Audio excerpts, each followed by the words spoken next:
Welcome back to Post Time. Now, Harrington Raceway just opened up this past week, and a horse that will be missed is Micmac Jack.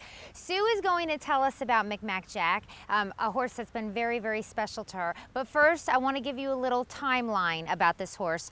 He was born March 26, 1996. He raced in Maine from 1998 to 2000, and then he came to Delaware in 2001. But the really important date in Jack's life happens in September of 2006 when he gets to meet Sue Stillinger. Now tell me about all of the great times and the great memories that Jack's given you. Oh, it was so great. I was always looked to have a racehorse, and I would always wanted a trotter. I think trotters are so beautiful. And for years and years we'd go to the track. It was great. And then when I got the opportunity for Jack, it was like, oh, I just couldn't believe it. And we just loved going once a week to watch the races and everything, and it was so excited. Boy, I'd get down there and yell and scream, and it was just great. It was really just great.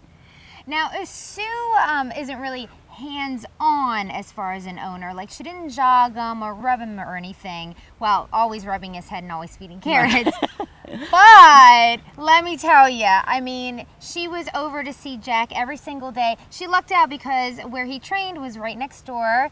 She co-owned the horse with Joanne Looney King, trained by Jim King Jr., and she would go over every single day. Every day, yeah. On top of that, tell everybody about the license plate and everything else that had Jack's picture on it. I got carried away. I have a license plate with Jack on it in racing with a sulky at a race. I took a photo of it.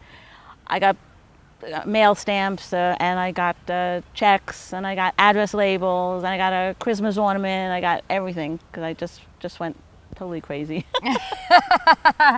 Okay, now he had to retire this year. He just turned 15, so by harness racing rules, he has to retire. A happy and sad thing for you. So let's talk about both. Well, I'm happy that he came to my house as his retirement, and he's going to have a good time just hanging out as a pasture ornament. But it was sad that he didn't get a chance to finish his racing career with a win, because he would have won a race in every year that he raced if he was able to win. His best was a second in January, and then he kind of retired because he had an injury, and he couldn't get over it in time. Okay. So. I'm glad that you mentioned that because actually I wanted to go over his stats really quickly. So he had 296 starts, 60 wins, 40 seconds, and 37 thirds. And he had a win every single year except 2010, came super close. He was second, but still, I thought it was worth mentioning that he had a win, you know, every year except this past season. He's a winner to me. That's right, that's right. And not only did he do really good in Delaware, in Maine, he was given an award recently after he retired. What do you know about that? He got an award. He was named Senior Citizen of the Year. So up at their Breeders' Awards dinner, they actually honored him because he did so good in the sire stakes competition. Yep. Okay, when he was 2 and 3 young. years old. Yep. Okay, very nice. Now, we'll wrap things up just by finding out what will the life of Micmac Jack be from here on out? Just hanging out, enjoying life. When he feels like it, he'll run and buck and kick and jump and everything, and the other horse that's out with him just like hangs there and says, "What, are you crazy?" Oh, wow. Well, it's so great that you get to have him with you, you know, day in and day out, and thank you so much for being on the show. Oh, thank you.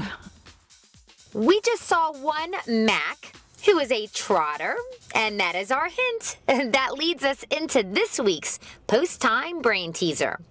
Who was voted the 1962 Harness Horse of the Year?